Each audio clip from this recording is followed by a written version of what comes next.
Ini cerita nyata, karena bapak saya waktu itu yang di Mekah. Ada seorang datang kepada salah seorang alim ketika itu, yang terkenal pokoknya di Indonesia, yang terkenal kealimannya. Datang tuh Pak, bawa uang 1 triliun. Disampaikan kepada orang alim tadi, yang bawa uang ini tadi datang ke Mekah itu cuma untuk menemui beliau dan mengatakan tidak usah ikut campur dalam urusan kenegaraan. Tinggalkan. 1 triliun Pak dibawanya dalam 1 koper. Dan itu diceritakan langsung sama bapak saya. Kebetulan beliau sedang sowan ke situ dengan beberapa jamaah yang lain. Dan banyak yang datang, tapi tidak boleh masuk, tidak boleh bawa HP dan sebagainya. Dia bilang, ini perbandingan Pak. Di akhir zaman itu, kalau tidak kuat iman dan akidah, kita tinggal goyang Pak. Begini model kita sekarang. Assalamualaikum warahmatullahi wabarakatuh. Alhamdulillahi Rabbil Alamin. Alhamdulillahilladzi arsala rasulahu bil huda wa dinil haq liyudhhirahu ala ad-dini kullih wa kafa billahi shahida. Ashhadu an la ilaha illallah wahdahu la syarika lah wa ashhadu anna Muhammadan abduhu wa rasuluh la nabiyya ba'd. Allahumma salli wa sallim wa barik ala hadzal nabiyil karim. Allahumma salli ala Muhammad wa ala ali Muhammad fil alamin innaka Hamidum Majid. Ya ayyuhan nas ittaqu rabbakumul ladzi khalaqakum min nafsin wahidah wa khalaqa minha zawjaha wa batha minhuma rijalan katsiran wa nisaa'a wattaqullaha alladzi tasaaluna bihi wal arham innallaha kana 'alaikum raqiba. وقال الله تعالى يا أيها الذين آمنوا اتقوا الله وقولوا قولا سديدا يصلح لكم أعمالكم ويغفر لكم ذنوبكم ومن يطع الله ورسوله فقد فاز فوزا عظيما. Puji syukur kehadirat Allah dengan mengucapkan alhamdulillahirabbil alamin. Berselawat kepada Nabi dengan mengucapkan Allahumma shalli ala Muhammad wa ala ali Muhammad fil alamin innaka Hamidum Majid. Mudah-mudahan di subuh hari ini Allah melimpahkan rahmat dan karunia-Nya kepada kita semua. Allah berkahi, Allah sehatkan, Allah kuatkan. Allah jadikan rumah tangga yang sakinah, mawaddah, warahmah. Kemudian untuk orang tua kita yang telah mendahului kita, Allah tempatkan di tempat terbaik di sisi-Nya. Allah terima amal ibadahnya, Allah kumpulkan bersama orang yang saleh. Dan untuk orang tua kita yang masih hidup, Allah kuatkan, Allah sehatkan, Allah murahkan rezeki. Dan insyaAllah kita yang hadir semua husnul khatimah dan istiqamah dalam kebaikan dan ketaatan. Baik Bapak Ibu sekalian yang berbahagia, di subuh hari ini satu hadis dari baginda Nabi Muhammad SAW. Kita coba bukan mempreteli ya. Pretel itu bahasa lainnya. Kita coba membedah satu hadis ini. Karena dalam satu hadis ini ada 5 poin. Yang 5 poin ini menjadi bukti akan nubuat baginda Nabi Muhammad SAW. Kata baginda Nabi Muhammad SAW, yushiku an la taqumas sa'ah. Kata Nabi, tidak akan terjadi hari kiamat, atau yakadu an yakuna sa'an an takuna sa'ah. Hampir terjadi hari kiamat jika kalian menemukan 5 perkara. Kata Nabi, kiamat itu akan terjadi kalau sudah nampak tanda awalnya 5 perkara. Di dalam hadis yang lain, Nabi bilang kiamat itu akan datang setelah 10 tanda kiamat besar. Tapi sebelum 10 tanda kiamat besar itu ada banyak tanda-tanda, kata Imam Abi Daud, Sunan Ibnu Majah, Ad-Darimi, Ad-Dailami. Itu menyebutkan dalam kitab-kitab mereka tentang beberapa fitnah. Berbagai macam fitnah yang terjadi. Di antaranya kata baginda Nabi Muhammad SAW, hatta yuqbadul ilmu. Yang pertama. Jadi Bapak Ibu sekalian yang berbahagia, kata Nabi dalam riwayat ini, yuqbadul ilmu. Ilmu itu dicabut. Ini kalau diuraikan oleh Imam Al-Ghazali di dalam kitabnya Ihya Ulumuddin, Begitu juga dalam satu kitab judulnya Al-Ulama Ar-Rabbani wal Ulama Il-Akhirah. Jadi ada buku, judul bukunya Al-Ulama Ar-Rabbani wal Ulama Ad-Dunya. Ada ulama dunia, ada ulama akhirat. Itu disampaikan. Bahkan Umar bin Khattab itu menyampaikan khusus dalam hadisnya. Hadis ini mauquf. Kalau mauquf itu dia tidak sampai kepada baginda Nabi, sampainya kepada Rasulullah, kepada sahabat saja. Hadis cuma sampai kepada sahabat, tapi karena hadis ini sampai kepada para sahabat dan orang tahu, ulama mengerti, sahabat itu mesti sejalan dengan apa yang dilakukan oleh baginda Nabi Muhammad sallallahu alaihi wasallam. Imma minal qaul wal fi'il wat taqrir. Meskipun pada persoalan perkataan, perbuatan dan keputusan. Sehingga pada persoalan ini kata Umar bin Khattab, ini persoalan yang sangat berbahaya. Kata Umar begini, inna akhwafa ma akhafu ala ummati munafiqun alimul lisan.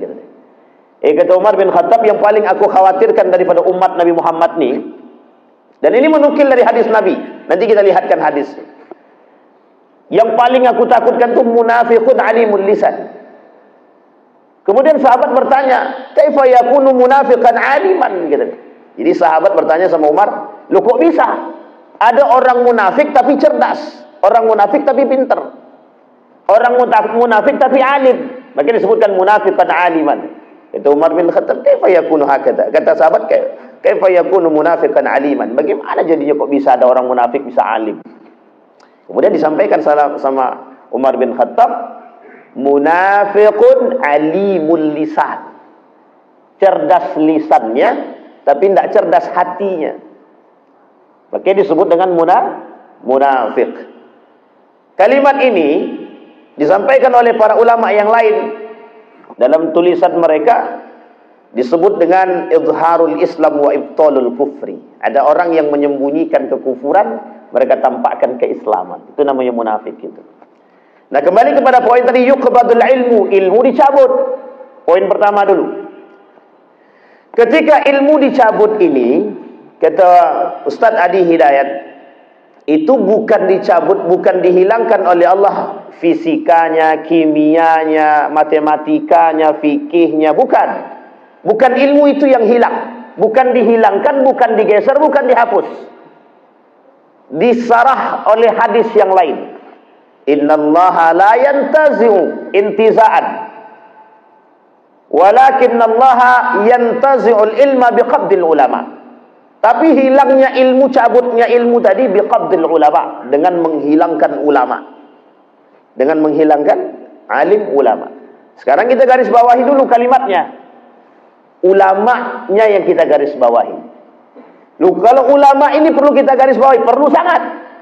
Karena di akhir zaman itu yang ditakutkan oleh Nabi, menjelaskan daripada hadis yang dinukil oleh Umar bin Khattab dari hadis baginda Nabi Muhammad SAW. Apa kata Nabi?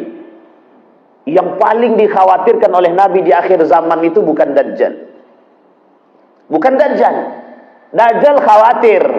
Tapi di atas Dajjal ada yang lebih dikhawatirkan oleh Nabi. Sebelum Dajjal itu datang. Dajjal itu ada dua, kata Nabi. Dajjal itu ada dua. Ada berapa Bapak Ibu Dajjal nih? Dua. Satu Dajjal betulan, namanya Masih Dajjal. Yang kedua, manusia jadi-jadian yang menyerupai Dajjal. Nah, ini yang paling penting itu yang terakhir ini, yang paling berbahaya. Kata Nabi, yang paling aku takutkan itu bukan yang Dajjalnya itu. Sebelum Dajjal itu datang, sayakunu fi akhir zaman dajjaluna kadzabun. Ada orang-orang manusia yang merupai Dajjal, katanya. Lebih parah daripada itu. Dajjal ini satu. Tapi kalau dajjaluna kadzabun, banyak banget para Dajjal itu banyak sekali. Sehingga pada masa Nabi saja, Nabi masih hidup nih, Nabi masih hidup. Itu ada 3 orang yang oleh sahabat dikatakan ini kayak Dajjal orang ini, mirip ciri-cirinya gitu. Orang pertama, orang kedua, orang ketiga hidup di kalangan di masa baginda Nabi Muhammad SAW. Sampai Umar bilang begini, "Ya Rasulullah, Fulani bin Fulan itu Dajjal." Tapi Nabi bilang begini, "Aku khawatir," gitu. "Kalau Dajjal, dia bermata satu, tapi ini tak bermata satu." Sampai orang yang dikatakan Dajjal itu bilang begini, "Dajjal itu tidak punya anak, tidak menikah. Aku menikah, aku punya anak." Dapatlah kesimpulan dari 3 orang pada masa yang sama itu. Kata Nabi, karakternya apa? Pendusta. Oh, kalau begitu, keluar hadis tadi. Dajjaluna kadzabun. Manusia-manusia yang menyerupai Dajjal. Karena karakter Dajjal itu adalah pendusta. Berarti sekarang ini banyak Dajjal-Dajjal, Ustaz. Beda tipis. Kok bisa begitu? Iya, karena pendusta tadi. Dia berbohong dan berdusta ini beda. Berbohong ini alamatin munafik. Tanda orang munafik memang. Tapi di atas tanda munafik ini ada yang lebih berbahaya daripada berbohong tadi, dusta. Dusta itu sudah tertanam kebohongan dalam diri dia, memang menjadi satu tabiat. Jadi dusta ini adalah satu tabiat yang sudah tertanam dalam diri seseorang, yang otomatis keluar dari perbuatan dia, yang memang dia biasa melakukan itu. Ini yang disebut dengan dusta. Jadi kalau seandainya cuma berbohong sekali, 2 kali, itu belum menjadi satu kedustaan. Kenapa? Karena dalam kedustaan itu ada pengkhianatan. Ini poin penting. Nah, kembali kepada poin tadi. Nabi, Umar mengambil daripada hadis Nabi. Kata Nabi, yang paling ditakutkan, aku khawatirkan di akhir zaman itu bukan persoalan Dajjal, tapi yang aku persoalkan adalah ulama su. Seorang alim tapi su. Ulama tapi buruk perangainya. Sangat buruk perangainya. Dan yang mengisi akhir zaman itu ulama su. Disampaikan oleh Nabi dalam hadis yang tadi untuk menjelaskan pada hadis kita yang pertama.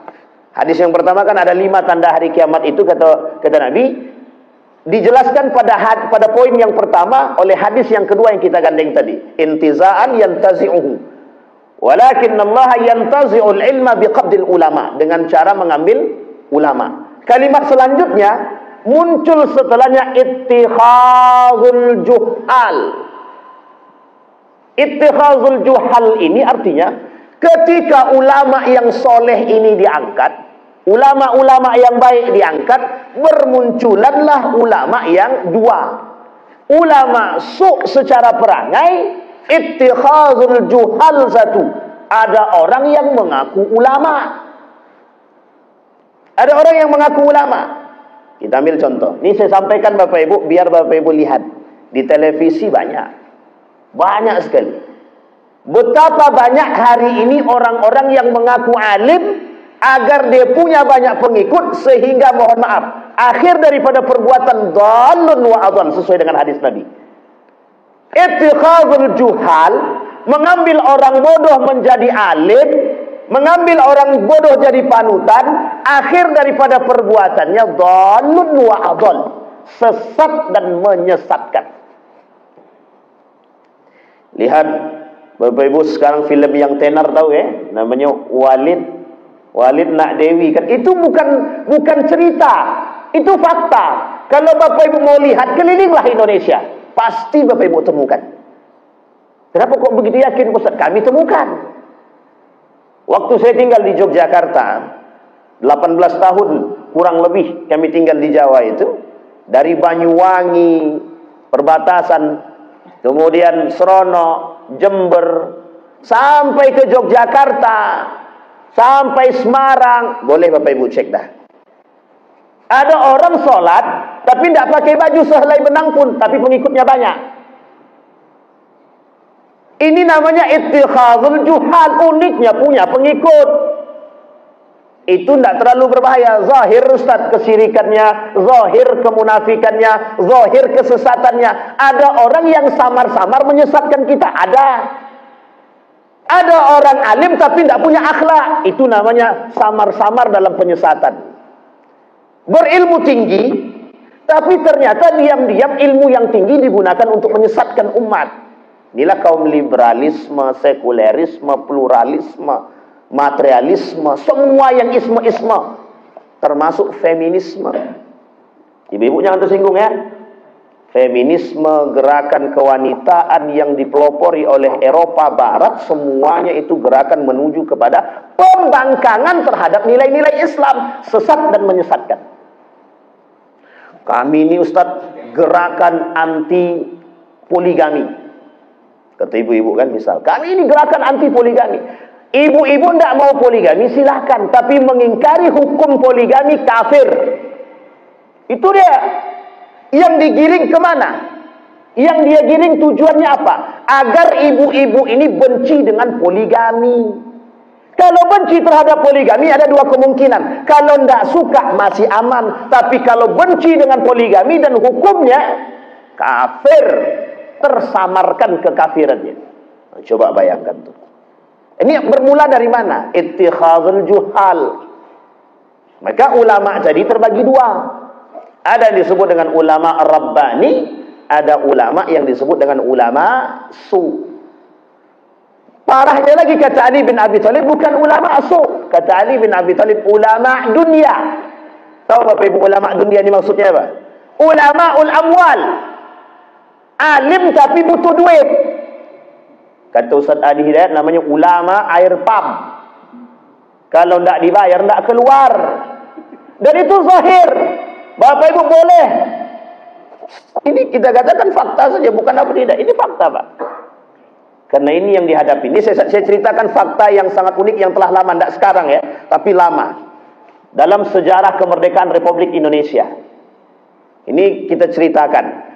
Ada perkumpulan para alim ulama di Jakarta dalam masa penjajahan Belanda. Ada seorang alim yang dianggap kealimannya bekerja sama dengan Belanda, tertulis dalam buku dan mendapatkan golden karena sudah mau bekerja sama dengan Belanda dan memberikan informasi perkumpulan para alim tadi di Jakarta. Pada akhirnya ulama-ulama yang berkumpul di Jakarta untuk menentukan kemerdekaan Republik Indonesia dibombardir, diserang. Itu yang ngasih tahu kumpulannya siapa? Alim, seorang ulama. Banyak yang protes pada tahun itu. Dan ini dituliskan dalam satu buku. Saya masih ingat betul buku itu dan masih ada di rumah itu. Dan buku ini diterjemahkan ke dalam bahasa ini oleh salah seorang dosen Universitas Islam Negeri yang ada di sini, di Riau ini. Karena beliau termasuk muridnya. Dan ada di sini orangnya. Kalau Bapak Ibu tidak percaya boleh tanya ke sama orangnya itu. Pernah menjabat sebagai wakil rektor 1 Universitas Islam Negeri di sini. Tapi ini kalau sensitif potong aja, Pak. Kalau tidak sensitif tidak apa-apa, lanjutin aja. Sampai di sini paham Bapak Ibu? Oh, itu jelas. Bekerja sama demi golden. Bapak Ibu tahu golden ya? Demi emas, demi duit, demi pendapatan. Ini yang disebut dengan ulama dunia. Itu yang ngomong bukan saya, kata Ali bin Abi Thalib. Sehingga oleh satu lagi, ada yang menyebutkan dalam kata Hasan al-Banna itu, bukan ulama dunia. Ulama usyayatin, gitu deh. Lebih keras lagi, Pak. Dikatakan oleh Hasan al-Banna itu lebih keras lagi. Ada ulama ul-akhirah, ulama dunia. Ada ulama ar-rabbani, ulama usyayatin. Dan ini yang sangat berbahaya. Nah, qabdul ulama, dengan mencabutnya para alim, ada dua makna. Satu, dimatikan orang alim sedikit demi sedikit. Jadi secara perlahan orang-orang yang betul-betul kealimannya dicabut oleh Allah, Pak. Ini Bapak Ibu mesti tahu mana orang-orang yang baik secara perangai, akhlaknya, ilmunya tinggi. Itu akan Allah cabut satu persatu. Satu persatu. Kok orang baik ini, ulama yang baik ini kok mati ya, kok meninggal ya. Dicabut satu demi satu. Karena di akhir zaman, orang baik itu dimatikan. Orang beriman dimatikan oleh Allah. Di akhir zaman sebelum datangnya hari kiamat. Cabut. Nah, kalau sudah meninggal prosesnya satu-satu cabut. Satu-satu cabut. Maka yang tersisa yang mana? Yang tersisa ulama'ud dunia. Yang kedua, makna yang kedua, dicabut kepakarannya. Ini yang terjadi. Idza wusidal amru ila ghairi ahli fantadhiris sa'ah, kata Nabi. Hei umat muslim, lihat, kata Nabi. Kalau sudah sesuatu diberikan kepada orang yang bukan pada pakarnya, tinggal tunggu tanggal mainnya. Jadi sesuatu yang diberikan kepada yang bukan ahlinya, kita ambil contoh, mohon maaf, jangan tersinggung. Ahli teknologi, atau kita ambil dia orangnya lulusan teknik, ahli teknik. Ahli teknik jadi Kementerian Agama. Kementerian Agama jadi kepala rumah sakit. Kira-kira sejalan apa tak sejalan? Kalau sudah zahir begitu modelnya, berarti tanda kiamat tuh, Pak. Tapi sekarang modelnya begitu, Ustaz. Siapa yang dekat dengan penguasa, dia yang jadi. Ya jangan mendekat. Kalau tidak mau jadi. Tapi sunnatullahnya begitu, tanda kiamat. Jadi tanda kiamat itu memang begitu modelnya. Yang tak sejalan, yang penting aku dekat, mau jurusan aku apa, ahli aku apa, yang penting aku bisa duduk. Asal lu punya piti. Kalau kita tidak punya duit, betul kata Imam Al-Ghazali di akhir zaman itu. Wa innad darahim taqsur rijala mahabatan wa majalasa, kata Imam Al-Ghazali. Yang membuat manusia terhormat di akhir zaman itu bukan iman, tapi duit. Itu kata Imam Al-Ghazali. Ada perkataan Nabi begitu? Ada. Himmatuhum butunuhum. Perut, tujuan hidup mereka itu perut mereka. Wa mata'uhum syarafuhum, kemuliaan mereka, harta yang mereka miliki. Wa kiblatuhum nisa'uhum, kiblat mereka perempuan mereka. Jadi dunia itu adalah harta bagi mereka. Wa dinuhum, agama mereka itu adalah dananiruhum. Yang menjadi agama mereka, Tuhan mereka adalah harta. Sekarang perhatikan tolak ukur hari ini apa? Standar keputusan hari ini apa? Standar keputusannya punya duit. Orang yang punya duit bisa memutuskan apapun yang dia inginkan. Tapi orang yang mengerti agama mesti perlu dipertimbangkan. Ahli dia di bidang agama. Ntar dulu Ustaz, kita pikirkan dulu yang lain. Nah, ini tadi malam ada seorang nelpon tentang dia punya usaha. Awalnya dia dalam usaha ini berkomitmen tidak mau pinjam ke bank. Satu ketika datanglah cabang salah satu perusahaan perbankan itu menawarkan 25 miliar, 50 miliar ditolaknya. 25 miliar ditolaknya. Tiba-tiba datang orang kaya yang juga bekerja sama dengan bank, ditawarkannya 100 miliar. Dicarinya ulama-ulama yang membenarkan. Karena bapak saya waktu itu yang di Mekah. Coba bayangkan, itu tadi malam. Ada seorang datang kepada salah seorang alim ketika itu yang terkenal di Indonesia, terkenal kealimannya. Kami sudah komitmen tidak mau pinjam bank. Bawa uang 1 triliun. Komisaris kami karena ada kedekatan dengan seorang yang kaya, yang punya uang, sampai dia ragu carinya ustaz yang bisa, ulama yang bisa memfatwakan yang benar. Membolehkan 1 triliun Pak dibawanya dalam satu Pak di malam. Dan itu diceritakan langsung sama bapak saya. Kebetulan beliau sedang sowan ke situ dengan beberapa jemaah yang lain. Dan banyak yang datang, tapi tidak boleh masuk, tidak boleh bawa hati, dan selesai. 25 miliar ditolak, 50 miliar ditolak, 100 miliar. Jadi akhir zaman itu, kalau tidak kuat iman dan akidah kita, persoalan itu yang hari ini terjadi. Kita sekarang. Ini cerita nyata, karena bapak saya waktu itu yang di Mekah. Ada seorang datang kepada salah seorang alim ketika itu, yang terkenal pokoknya di Indonesia, terkenal kealimannya. Datang tuh Pak, bawa uang 1 triliun. Disampaikan kepada orang alim tadi, yang bawa uang ini tadi datang ke Mekah itu cuma untuk menemui beliau dan mengatakan tidak usah ikut campur dalam urusan kenegaraan. Tinggalkan. 1 triliun Pak dibawanya dalam 1 koper. Dan itu diceritakan langsung sama bapak saya. Kebetulan beliau sedang sowan ke situ dengan beberapa jemaah yang lain. Dan banyak yang datang, tapi tidak boleh masuk, tidak boleh bawa HP dan sebagainya. Saya bilang, ini perbandingan Pak. Jadi akhir zaman itu, kalau tidak kuat iman dan akidah, kita tinggal goyang Pak. Begini model kita sekarang. Kita mau ikut ke kanan atau ke kiri. Persoalannya sederhana. Apa persoalannya? Qabdul ulama. Ilmu yang diangkat. Yuqbadul ilmu. Ilmu yang dicabut. Yang tersisa apa? Hasil cabutan ilmu tadi apa yang tersisa? Ittikhadul juhal. Yang tersisa orang-orang yang bodoh. Orang bodoh ini kata Imam Syafi'i, kata Imam Al-Ghazali terbagi lagi. 1, orang bodoh beneran. Dia yang nggak mengerti ilmu sama sekali. Dan dia sadar akan kebodohan dia. Yang berbahaya itu Pak, dia tak sadar kalau diri dia bodoh. Uniknya perkataan kebodohan dia dipakai orang. Nah, sekarang berapa banyak pengikut-pengikut, mohon maaf, pengikut orang-orang yang seperti itu. Ini kita ambil contoh nih Pak. Ada kajian, pakai joget-jogetan, pakai biduan, ada orang alimnya di situ. Sementara biduannya itu mohon maaf, nggak pakai sempurna, pakai rok pendek, baju sempit, tapi uniknya ulamanya di situ dan menyaksikan. Dan ini Bapak Ibu bukan persoalannya, ini yang disampaikan Nabi di akhir zaman. Kata Nabi dalam hadisnya ada, tidak akan terjadi hari kiamat, kata Nabi, sampai kalian akan melihat musik dihalalkan, biduan-biduan muncul, kata Nabi. Dalam kitabnya Syekh Hasim Al-As'ari, Risalah Ahlus Sunnah wal Jamaah, dikarang oleh beliau, dinukil dari kalimat hadis baginda Nabi Muhammad SAW. Coba bayangkan tuh, masa ia kajian digandeng dengan, kalau bukan karena ittikhadul juhal. Uniknya, yang paling berbahaya, ada orang yang mengaku pintar.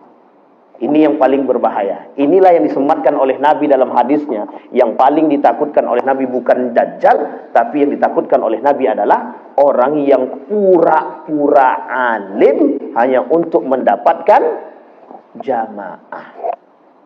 Dan unik, pengikutnya banyak. Itu dia yang kedua.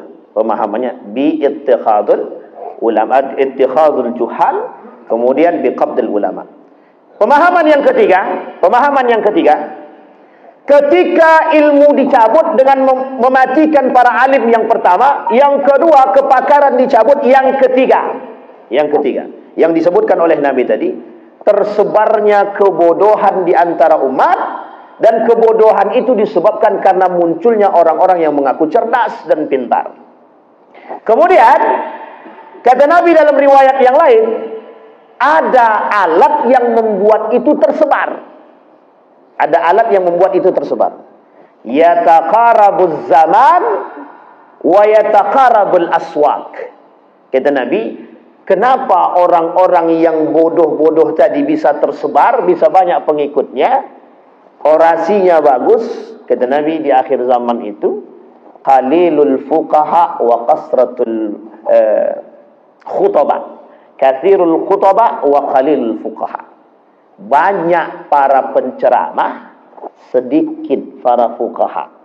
Satu ketika Dr. Mawardi Muhammad Saleh kami minta untuk datang ke acara akikah anak kami. Terus saya sampaikan, beliau tanya, namanya siapa? Faqih, Ustaz. Loh, apa alasan ente ngambil namanya ini? Saya bilang, satu hadis baginda Nabi Muhammad SAW kata kepada beliau, apa itu? Kathirul khutbah wa qalilul fuqaha. Saya pengen anak saya menjadi yang sedikit di antara yang banyak. Beliau kemudian istighfar. Kata beliau, mudah-mudahan menjadi orang yang betul-betul faqih. Amin ya rabbal alamin. Kenapa saya ambil nama itu, Pak? Karena dari hadis tadi, di akhir zaman banyak para khutbah itu banyak. Khutbah itu banyak. Tapi yang sedikit itu fuqahanya. Sekarang kita lihat, lebih banyak mana yang terkenal? Para khutbah atau para fuqaha? Kata Ustaz Adi Hidayat itu, para fuqaha ini tidak punya channel YouTube, tidak punya channel TikTok, tidak punya channel Instagram. Tapi mereka duduk di pesantren, masih ada punya pondok-pondok ternama yang umurnya sudah 100 tahun, 80 tahunan. Dan mereka masih eksis di pondok mengajarkan ilmu-ilmu. Tapi justru sebaliknya, yang nampak di tengah umat itu bukan fuqahanya, justru para khutbahnya, orang-orang yang ahli komentar dan lain sebagainya. Ini yang kemudian muncul di tengah umat. Nah, yang ditakutkan oleh Nabi yang seperti ini, kata Nabi. Kenapa kok bisa Nabi takut sekali dengan begini? Kita ambil contoh begini. Dajjal turun. Ketika Dajjal turun, apa yang disampaikan Dajjal semua masih terjadi, Pak. Tunjuk langit, hujan turun. Tunjuk orang mati, hidup. Ini kekuatan, kehebatan Dajjal. Perkataan Dajjal itu di tangan kanannya, Dajjal bilang tangan kanan ini surga, maka sesungguhnya neraka. Kalau tangan kirinya ini neraka, sesungguhnya surga. Artinya apa? Manipulatif yang dia buat. Manipulasi. Manusia tertipu dengan lisannya Dajjal. Sama, Pak. Kata Nabi, kalau Dajjal itu cuma satu, datangnya di akhir zaman, maka akan datang orang-orang yang menyerupai Dajjal, yang seolah-olah di tangannya ada surga tapi neraka, yang seolahnya di tangan kirinya neraka tapi surga. Maksudnya apa? Lisan mereka munafiqun alimul lisan. Kita ambil ayatnya. Kalau Bapak tidak percaya, kita lihatin ayatnya. Kata Allah dalam Al-Quran begini. Wa minan nasi may yu'jibuka qawluhu fil hayatid dunya. Berapa banyak nanti manusia yang akan membuatmu terpesona dengan lisan mereka. Ini yang ngomong Allah, bukan saya. Kata Allah, berapa banyak manusia yang tertipu dengan keajaiban lisan mereka. Ini terjadi, Pak, pada masa siapa? Terjadi pada masa baginda Nabi Muhammad sallallahu alaihi wasallam.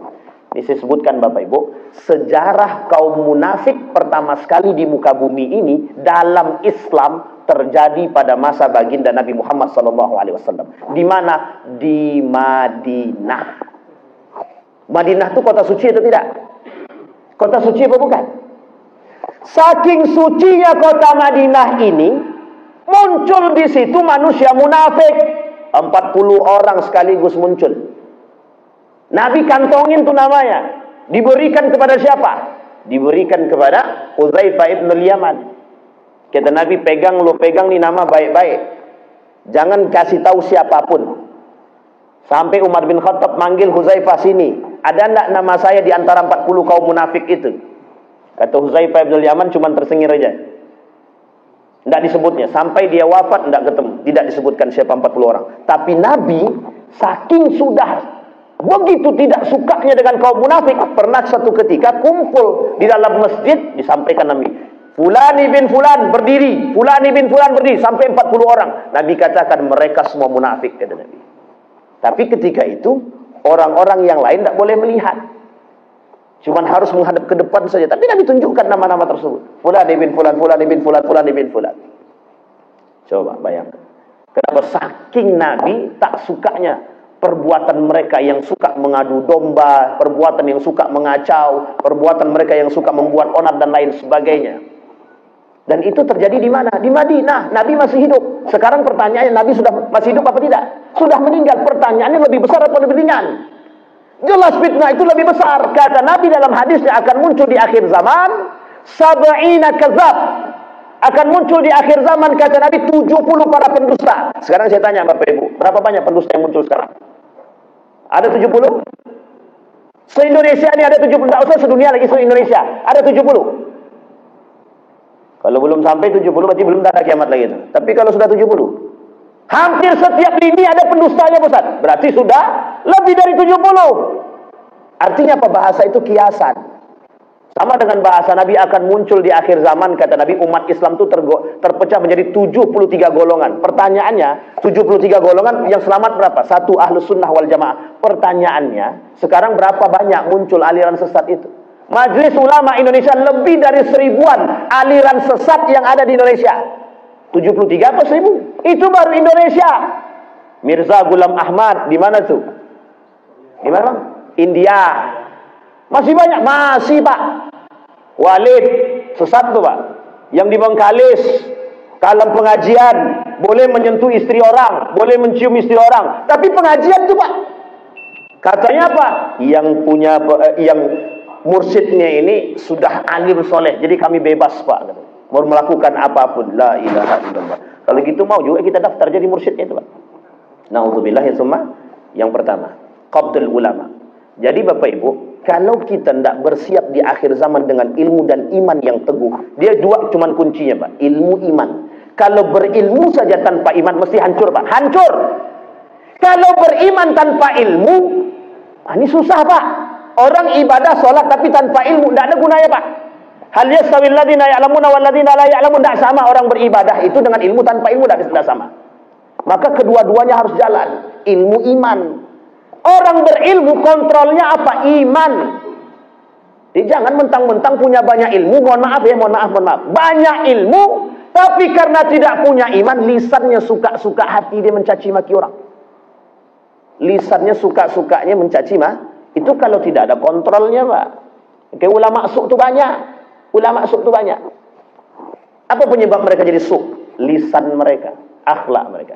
Poin yang kedua. Poin yang kedua ini kata Nabi, tuzharul fitan. Dari 5 tadi, yang pertama qabdul ilmu, yang kedua tuzharul fitan. Banyaknya fitnah-fitnah tersebar kata Nabi.